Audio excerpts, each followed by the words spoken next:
ನಮಸ್ಕಾರ ವೀಕ್ಷಕರೇ, ಜ್ಞಾನದೇಗುಲ ಜಾಲತಾಣಕ್ಕೆ ಆತರದ ಸ್ವಾಗತ. ಇಲ್ಲೊಂದು ಬಹಳ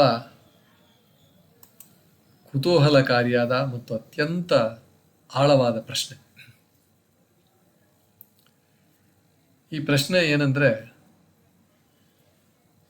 ನಮ್ಮ ಅಕ್ಷರಗಳು ಬರುತ್ತವಲ್ಲ, ಕ, ಎ, ಇ, ಲ, ಹ್ರೀಂ, ಹ, ಸ, ಕ, ಹ, ಲ, ಹ್ರೀಂ, ಸ, ಕ, ಲ, ಹ್ರೀಂ ಅಂತಕ್ಕಂಥದ್ದು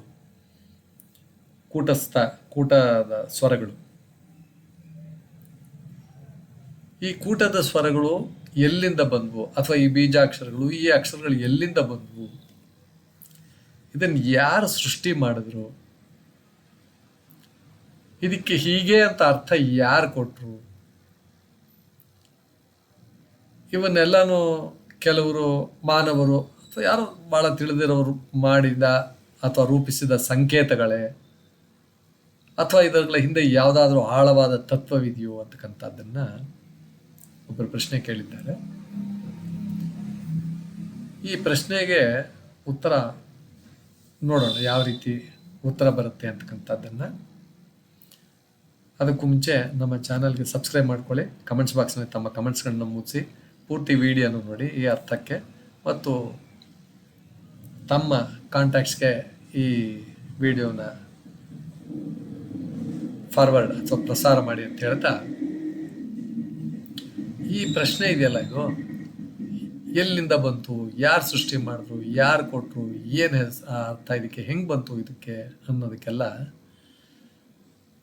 ಬಹಳ ಆಳವಾದ ಪ್ರಶ್ನೆ ಇದು. ಇದನ್ನ ಅನೇಕ ಪಂಡಿತರು, ಅನೇಕ ತತ್ವಜ್ಞಾನಿಗಳು, ಆಧುನಿಕ ಶಿಕ್ಷಣ ಪಡೆದ ಶ್ರೀವಿದ್ಯಾ ಸಾಧಕರು, ಆಧುನಿಕ ಶಿಕ್ಷಣ ಲೇಟೆಸ್ಟ್ ಇದೆಲ್ಲನು ಮಾಡಿದಂಥವರೆಲ್ಲ ಸಾಧಕರು ಇದೇ ಪ್ರಶ್ನೆನ ತಮ್ಮೊಳಗೆ ಕೇಳಿಕೊಂಡು ಅದಕ್ಕೇನು ಉತ್ತರ ಇರ್ಬೋದು ಅಂತಕ್ಕಂಥದ್ದನ್ನು ನೋಡ್ತಾರೆ.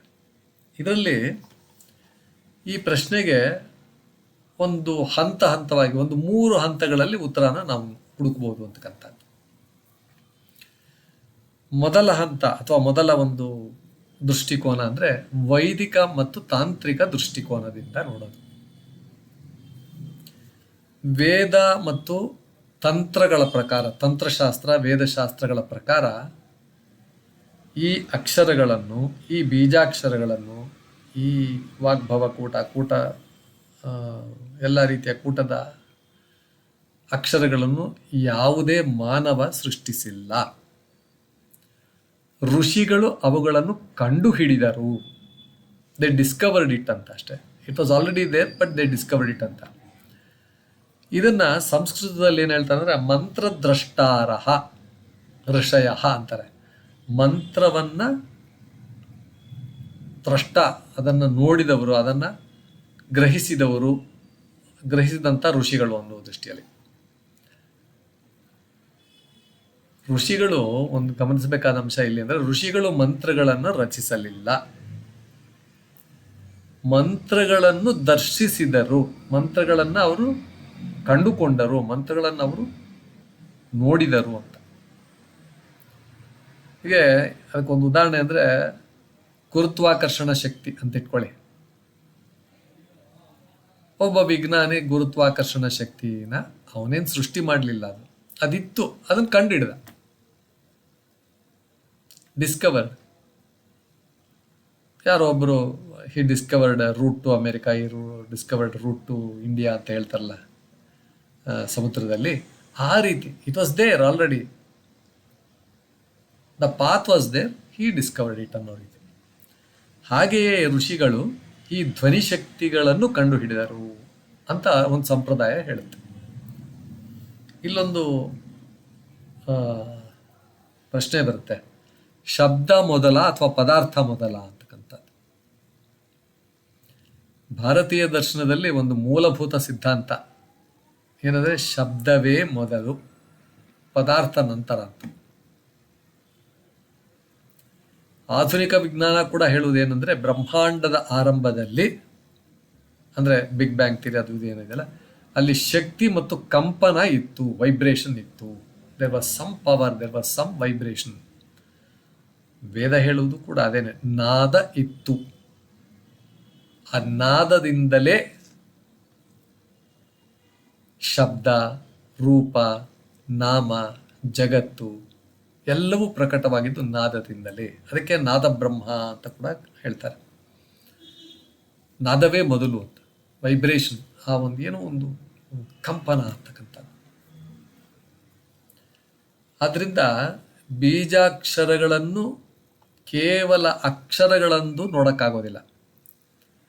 ಅವನ್ನ ಮೂಲ ಕಂಪನಗಳು, ಪ್ರೈಮಾರ್ಡಿಯಲ್ ವೈಬ್ರೇಷನ್ಸ್ ಅಂತ ನೋಡಬೇಕಾಗ್ತದೆ. ಹಾಗಾದರೆ ಕ ಅಂದರೆ ಸೃಷ್ಟಿ ಎಂದು ಯಾಕೆ? ಸಾ ಸೃಷ್ಟಿ ಆಗ್ಬೋದಲ್ವಾ, ಏನೋ ಒಂದು ಹೇಳ್ಬೋದಲ್ವಾ? ಇಲ್ಲೊಂದು ಸೂಕ್ಷ್ಮ ವಿಷಯ ಇದೆ. ಮೊದಲಿಗೆ ಕ ಎಂಬ ಅಕ್ಷರಕ್ಕೆ ಯಾರೋ ಅಲ್ಲೋ ಒಂದು ಕಡೆ ಮೂಲೆಯಲ್ಲಿ ಕೂತ್ಕೊಂಡು ಇದು ಇಂದಿನಿಂದ ಸೃಷ್ಟಿಯನ್ನು ಸೂಚಿಸುತ್ತದೆ ಅಂತ ಯಾರೂ ನಿರ್ಧರಿಸಿಲ್ಲ. ಇದನ್ನು ಕ ಅಕ್ಷರಕ್ಕೆ ಯಾರೋ ಕುಳಿತುಕೊಂಡು ಎಲ್ಲೋ ಒಂದು ಕಡೆ ಮೂಲೆಯಲ್ಲಿ ಕೂತ್ಕೊಂಡು ಹಿಂಗೆ ಅಂತ ಇಲ್ಲ. ಬದಲಾಗಿ ಇದು ಅನೇಕ ಶತಶತಮಾನಗಳ ಧ್ಯಾನದ ಅನುಭವಗಳಲ್ಲಿ ಆ ಧ್ವನಿ ಮತ್ತು ಆ ತತ್ವದ ನಡುವೆ ಒಂದು ಸಂಬಂಧವನ್ನು ಋಷಿಗಳು ಅನುಭವಿಸಿದರು ಅಂತ ಹೇಳ್ಬೋದು. ಆ ಧ್ವನಿ ಮತ್ತು ತತ್ವದ ನಡುವೆ ಒಂದು ಸಂಬಂಧ ಋಷಿಗಳು ಅನುಭವಿಸಿದರು ಅಂತ. ಉದಾಹರಣೆಗೆ ನೋಡಿ, ಸಂಗೀತ ನೋಡೋಣ. ಸಂಗೀತದ ಉದಾಹರಣೆ ನೋಡಿ. ಕೆಲವು ಸಂಗೀತ ಸ್ವರಗಳು, ಕೆಲವು ಆಲಾಪನೆ ಅದೇನೋ ಹೇಳ್ತೀವಲ್ಲ, ಅವು ಶಾಂತಿಯನ್ನು ಉಂಟು ಮಾಡುತ್ತವೆ, ಕೆಲವು ಉತ್ಸಾಹವನ್ನು ಉಂಟು ಮಾಡುತ್ತವೆ, ಕೆಲವು ವಿಷಾದವನ್ನು ಉಂಟು ಮಾಡುತ್ತವೆ. ನೀವು ನೋಡಿರ್ಬೋದು, ಯಾರಾದರೂ ಒಂದು ಗಣ್ಯ ವ್ಯಕ್ತಿಗಳು ಯಾರಾದರೂ ಒಂದು ಮರಣ ಹೊಂದಿದರೆ ನಮ್ಮ ಹಿಂದಿನ ಕಾಲದಲ್ಲಿ ಆ ರೇಡಿಯೋದಲ್ಲಿ ಬರೀ ಗೋಳಾಟದ ಸಂಗೀತ ಅಂತಾರಲ್ಲ, ಆ ರೀತಿ ಇರ್ತಾ ಇತ್ತು. ಅದು ಕೇಳೋದಕ್ಕೆ ಬಹಳ ಒಂಥರ ಶೋಕ ಆಚರಣೆಯ ಒಂದು ರಾಗಗಳಿತ್ತು.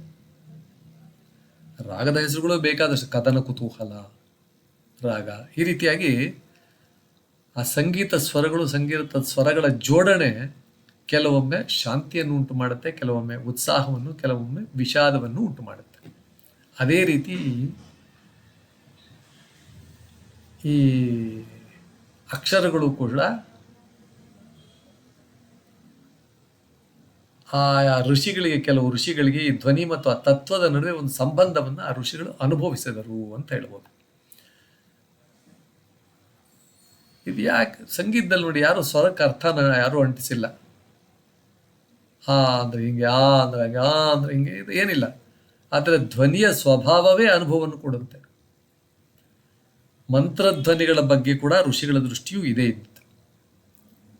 ಆ ಅಕ್ಷರ, ಆ ಬೀಜಾಕ್ಷರ ಅಥವಾ ಅಕ್ಷರ ಇದೆಯಲ್ಲ, ಪ್ರಾಯಶಃ ಅದರ ಉಚ್ಚಾರಣೆ ನಾವು ಸರಿಯಾಗಿ ಮಾಡ್ತಾ ಇಲ್ಲ. ಅದು ಸರಿಯಾಗಿ ಮಾಡಿದ್ರೆ ಆ ಒಂದು ಅನುಭವ ನಮಗೂ ಬರ್ತಕ್ಕಂಥದ್ದು ಇರಲಿ.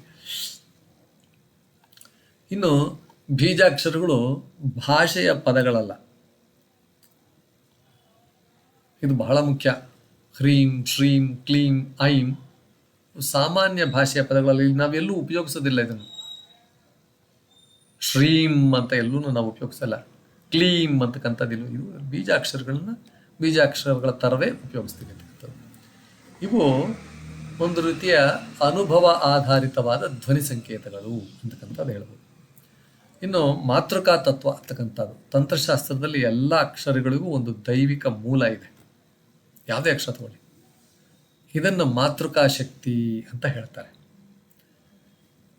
ಅಂದರೆ ಅಕ್ಷರಗಳ ತಾಯಿ. ನೋಡಿ, ಸಂಸ್ಕೃತ ವರ್ಣಮಾಲೆಯಲ್ಲಿ ಅ, ಆ, ಇ, ಈ, ಉ, ಎ, ಐ ಅಂತ ಇದೆಯಲ್ಲ, ಕೊನೆಯ ತನಕ ಕ್ಷ ತನಕ ಇದೆ. ಒಂದಷ್ಟು ಅಕ್ಷರಗಳಿದೆ. ಎಲ್ಲ ಅಕ್ಷರಗಳು ಕೂಡ ಪರಾಶಕ್ತಿಯ ವಿಭಿನ್ನ ಅಭಿವ್ಯಕ್ತಿಗಳು ಅಂತ ತಂತ್ರ ಹೇಳುತ್ತೆ. ಇದು ಬಹಳ ಗಮನಿಸಬೇಕಾದ ಅಂಶ. ನಮ್ಮ ಲ್ಯಾಂಗ್ವೇಜಲ್ಲಿ, ಸಂಸ್ಕೃತ ಲ್ಯಾಂಗ್ವೇಜ್ ಪರ್ಟಿಕ್ಯುಲರ್ಲಿ, ಎಲ್ಲ ಅಕ್ಷರಗಳು ಕೂಡ, ಒಂದೊಂದು ಅಕ್ಷರವೂ ಕೂಡ ಪರಾಶಕ್ತಿಯ ವಿಭಿನ್ನ ಅಭಿವ್ಯಕ್ತಿಗಳು. They are distinctively different manifestations of that Parashakti ಅಂತ. ನೋಡಿ, ಎಷ್ಟು ಆಳವಾದ ಒಂದು ವಿಚಾರ ಇಲ್ಲಿ. ಪರಾಶಕ್ತಿಯ different manifestations, each of them are different ಅಂತ. ಇನ್ನು ಹ್ರೀಂ ಅರ್ಥ ಹೇಗೆ ಬಂತು ಅಂದರೆ, ಇದು ಸಹ ಒಂದು ಆಸಕ್ತಿದಾಯಕ, ಒಂದು ಕುತೂಹಲಕಾರಿಯಾದ ಒಂದು ಪ್ರಶ್ನೆ. ಏನಂದರೆ, ಶ್ರೀವಿದ್ಯಾ ಆಚಾರ್ಯರು ಏನು ಹೇಳ್ತಾರೆ, ಹ್ರೀಂ ಅಂತಂದರೆ ಅದನ್ನು ವಿಭಜಿಸಿ ಹೇಳ್ತಾರೆ. ಹ ರ ಇ ಉಂ ಅಂತ, ಹ್ರೌಂ ಹ್ರೀಂ ಅಂತ, ಹರ ಈಂ ಹ್ರೀಂ. ಇಲ್ಲಿ ಹ ಅಂದರೆ ಶಿವ, ರ ಅಂದರೆ ಶಕ್ತಿ, ಈ ಅಂದರೆ ಮಹಾಮಾಯಿ, ಬಿಂದು 0 ಇದೆಯಲ್ಲ, ಅದು ಬಿಂದು ಪೂರ್ಣತೆ ಅಂತ ವಿವರಿಸ್ತಾರೆ. ಈ ರೀತಿ ಇದು ಯಾವುದೋ ವ್ಯಾಕರಣ ಅಥವಾ ಸಂಸ್ಕೃತ ಭಾಷೆಯ ವ್ಯಾಕರಣದಿಂದ ಬಂದಂಥ ಅರ್ಥ ಅಲ್ಲ. ಇದು ಶತಶತಮಾನಗಳ ಸಾಧನೆ, ಶತಶತಮಾನಗಳ ಅನುಭವದಿಂದ ರೂಪುಗೊಂಡ ಒಂದು ಆಧ್ಯಾತ್ಮಿಕ ವ್ಯಾಖ್ಯಾನ. ಇನ್ನು ಲಾಜಿಕಲ್ ಕನ್ಕ್ಲೂಷನ್ ನೋಡಿದ್ರೆ ಹೆಂಗೆ ಅಂತ ಕೆಲವರು ಕೇಳ್ಬೋದು. ಆಧುನಿಕ ವ್ಯಕ್ತಿಗಳೇ ಅದೇ ತಾನೇ, ಲಾಜಿಕ್ ಇದೆಯಾ ಅಂತಕ್ಕಂಥದ್ದು, what is the rational behind this ಅಂತಕ್ಕಂಥ ಕೇಳ್ತಾರಲ್ಲ. ತರ್ಕಬದ್ಧ ದೃಷ್ಟಿಯಿಂದ ನೋಡಿದರೆ ಇದಕ್ಕೆ ವೈಜ್ಞಾನಿಕ ಸಾಕ್ಷಿ ಇದೆಯಾ ಅಂತ ಯಾರಾದರೂ ಕೇಳಿದ್ರೆ ಪ್ರಾಮಾಣಿಕ ಉತ್ತರವಾಗಿ ಪೂರ್ಣವಾಗಿ ಸಾಬೀತಾಗಿಲ್ಲ. It's not completely, you cannot just totally bring it under scientific ಇದು ಅಂತ. ಬಟ್ ಆದರೆ you can't outright reject this also. ಸಂಪೂರ್ಣವಾಗಿ ಖಂಡಿಸಲ್ಪಡುವುದಕ್ಕೂ ಆಗುವುದಿಲ್ಲ. ಸಾಬೀತಾಗದೇ ಇರ್ಬೋದು, ಬಟ್ ಏನಂದ್ರೆ ಇಟ್ ಈಸ್ ದೇರ್. ಇದನ್ನು ನೀವು ಇನ್ನೂ ರಿಸರ್ಚ್ ಮಾಡಿ ನೋಡಿದಾಗ ಗೊತ್ತಾಗುತ್ತೆ ಹೊರತು ಅಲ್ಲಿ ತನಕ ನಮ್ಗೆ ಗೊತ್ತಾಗೋದಿಲ್ಲ ಅಂತಕ್ಕಂಥದ್ದನ್ನು ಮಾತಾಡ್ಬೋದು. ಇಂದು ಏನಂದ್ರೆ ಈಗಿನ ಕಾಲದಲ್ಲಿ ಧ್ವನಿ ಚಿಕಿತ್ಸೆ ಅಂತ ಮಾಡ್ತಾರೆ, ಸೌಂಡ್ ಥೆರಪಿ, ಮಂತ್ರಧ್ಯಾನ, ನಾದಯೋಗ, ಇವುಗಳ ಮೇಲೆಲ್ಲ ಬಹಳಷ್ಟು ಸಂಶೋಧನೆಗಳು ನಡೀತಾ ಇದೆ. ಧ್ವನಿ ಮನಸ್ಸು ಮತ್ತು ನರಮಂಡಲದ ಮೇಲೆ ಬಹಳ ಪರಿಣಾಮ ಬೀರುತ್ತದೆ ಅಂತ ಈಗಾಗಲೇ ಅದು ಒಪ್ಪಿಕೊಳ್ಳಿದೆ ಎಲ್ಲರೂ. ಸೈನ್ಸು ಕೂಡ ಒಪ್ಕೊಂಡಾಗಿದೆ. ಧ್ವನಿ ಮತ್ತು ಮನಸ್ಸು ಮತ್ತು ನರಮಂಡಲ ಅಂದರೆ ನ್ಯೂರೋ ಇದ್ರ ಮೇಲೆ it has got A definite impact on these ಅಂತಕ್ಕಂಥದ್ದು, ದಿ ಸೌಂಡ್. ಇನ್ನು ಶ್ರೀವಿದ್ಯೆಯ ಪ್ರಕಾರ ಈ ಅಕ್ಷರಗಳು ಯಾರೋ ರಚಿಸಿದ ಸಂಕೇತಗಳಲ್ಲ, ಇವು ಚೈತನ್ಯದ ಮೂಲ ಮಾದರಿಗಳು. ಶ್ರೀವಿದ್ಯೆ ಹೇಳೋದಂದ್ರೆ ಆರ್ಚೈಪ್, ಪ್ಯಾಟರ್ನ್ಸ್ ಆಫ್ ಕಾನ್ಷಿಯಸ್ನೆಸ್. ಗಣಿತದಲ್ಲಿ 2+3 = 5, 2+2 = 4 ಅಂತ ನಾವು ಹೇಳ್ತೀವಲ್ಲ, ಅದಕ್ಕೆ ಅದೇ ಆ ನಿಯಮನ ಯಾರು ಸೃಷ್ಟಿಸಿಲ್ಲ, ಅದಂಗೆ ಬಂದಿದೆ, ಅದಷ್ಟೇ. ಅದನ್ನು ಕಂಡಿಡಿದ್ರೆ ಅಷ್ಟೇ. 2 ಸೇರಿದ್ರೆ 4 ಆಗುತ್ತೆ ಅಂತ, 2 4 2 ಜೊತೆಗೆ ಇನ್ನೊಂದು 3 ಸೇರಿಸಿದ್ರೆ 5 ಆಗುತ್ತೆ ಅಂತ. ಹಾಗೆಯೇ ಮಂತ್ರ ಬೀಜಗಳು ಕೂಡ ಸೃಷ್ಟಿಸಲ್ಪಟ್ಟದ್ದಲ್ಲ, ಅದನ್ನು ಅನುಭವಿಸಲಾಯಿತು ಅಂತಕ್ಕಂಥ. ಹಾಗಾದರೆ ಈ ಪಂಚದಶಿ ಮಂತ್ರವನ್ನು ಯಾರು ಕೊಟ್ಟರು ಅಂದರೆ, ಸಂಪ್ರದಾಯದ ಪ್ರಕಾರ ಪರಾಶಕ್ತಿಯೇ ಶಿವನಿಗೆ ಈ ಮಂತ್ರವನ್ನು ಕೊಟ್ಟಳು. ಶಿವನಿಂದ ನಂದಿಗೆ, ನಂದಿಯಿಂದ ಋಷಿಗಳಿಗೆ, ಋಷಿಗಳು ಗುರು ಪರಂಪರೆಗೆ ಉಪದೇಶಿಸಿದರು ಅಂತ ಇದರ ಲೀನಿಯೇಜ್. ಇದಕ್ಕೆ ಸಂಪ್ರದಾಯ ಏನಂತಂದರೆ, ಸಂಪ್ರದಾಯದ ಪ್ರಕಾರ ಪಂಚದಶಿ ಮಂತ್ರ ಪರಾಶಕ್ತಿಯೇ ಕೊಟ್ಟದ್ದು. ಆ ಪರಾಶಕ್ತಿ ಶಿವನಿಗೆ ಕೊಟ್ಟಳು, ಶಿವನಿಂದ ನಂದಿಗೆ ಬಂತು, ನಂದಿಯಿಂದ ಋಷಿಗಳಿಗೆ, ಋಷಿಗಳಿಂದ ಗುರು ಪರಂಪರೆಗೆ ಉಪದೇಶಿಸಿದರು ಅಂತಕ್ಕಂಥದ್ದು. ಐತಿಹಾಸಿಕ ದೃಷ್ಟಿ ನೋಡೋದಾದರೆ ಅನೇಕ ಶತಮಾನಗಳು ಶ್ರೀವಿದ್ಯಾ ಸಾಧನೆಯ ಮೂಲಕ ರೂಪುಗೊಂಡ ಮಹಾಮಂತ್ರ ಪರಂಪರೆ ಇದು. ಎಷ್ಟು ಶತಮಾನಗಳು ಗೊತ್ತಿಲ್ಲ ಆ ರೀತಿ. ಇದೊಂದು ಅತ್ಯಂತ ಮುಖ್ಯವಾದ ವಿಚಾರ ಏನಂದರೆ, ಈ ಅಕ್ಷರಗಳ ಒಂದು ಪವರ್ ಏನಿದೆ, ಶಕ್ತಿ ಏನಿದೆಯಲ್ಲ, ಇದು ಅವುಗಳು ಅರ್ಥದಲ್ಲಿ ಮಾತ್ರ ಅಲ್ಲ, ಅವುಗಳ ಧ್ವನಿಯಲ್ಲಿ, ಅವುಗಳ ಉಚ್ಚಾರಣೆಯಲ್ಲಿ, ಅವುಗಳ ಧ್ಯಾನದಲ್ಲಿ, ಅವುಗಳ ಸಂಕೇತಾತ್ಮಕ ಶಕ್ತಿಯಲ್ಲಿ ಇದೆ ಅಂತಕ್ಕಂಥದ್ದನ್ನು ನಾವಿಲ್ಲಿ ತಿಳ್ಕೋಬೇಕು. ಇನ್ನೊಂದು ಕೊನೆಯಲ್ಲಿ ಶ್ರೀವಿದ್ಯೆ ಹೇಳೋದೇನೆಂದರೆ, ಪರಮತತ್ವ ಇದು. ಇವೆಲ್ಲ ಇದೆಯಲ್ಲ, ಕ ಎ ಇ ಲ ಕ್ರೀಂ, ಹ ಸ ಕ ಹ ಲ ಕ್ರೀಂ, ಸಕಾಲ ಕ್ರೀಮದು. ಇವು ಕೇವಲ ಅಕ್ಷರಗಳಲ್ಲ, ಇವು ಜ್ಞಾನದ ನಕ್ಷೆ, ಚೈತನ್ಯದ ಬ್ಲೂ ಪ್ರಿಂಟ್. ನಕ್ಷೆ ಅಂದರೆ ರೋಡ್ ಮ್ಯಾಪ್ ಅಂತಾರಲ್ಲ, ಚೈತನ್ಯದ ರೋಡ್ ಮ್ಯಾಪ್, ಚೈತನ್ಯದ ಬ್ಲೂ ಪ್ರಿಂಟ್, ಸೃಷ್ಟಿಯ ನಕ್ಷೆ, ಮಾನವ ಮನಸ್ಸಿನ ಆಂತರಿಕ ರಚನೆಯ ನಕ್ಷೆ ಅಂತ ಹೇಳ್ಬೋದು. ಅದರಿಂದ ಋಷಿಗಳು ಅವುಗಳನ್ನು ಬರೆದವರಲ್ಲ, ಅವುಗಳನ್ನು ಅನುಭವಿಸಿದವರು, ಅರ್ಥಗಳನ್ನು ಕಲ್ಪಿಸಿದವರೂ ಅಲ್ಲ. ಅವುಗಳೊಂದಿಗೆ ಸಂಬಂಧಿಸಿದ ಚೈತನ್ಯವನ್ನು ಅವರು ದೆ ಟಚ್ಡ್ ಅಪಾನ್, ದರ್ಶಿಸಿದರು, ದೆ ಲುಕ್ಡ್ ಅಟ್ ಅಂತ. ಇದೇ ಶ್ರೀಬುದ್ಧಿಯ ಉತ್ತರ. ಅದನ್ನು ವೈಜ್ಞಾನಿಕ ಅಡಿಯಲ್ಲಿ ನಾನು ಸಿದ್ಧಾಂತದಂತೆ ಸಾಬೀತುಪಡಿಸಲು ಅದನ್ನು it may not be possible, ಅದು ಸಾಧ್ಯವಾಗದೇ ಇರ್ಬೋದು. ಆದರೆ ಸಾವಿರಾರು ವರ್ಷಗಳ ಸಾಧಕರು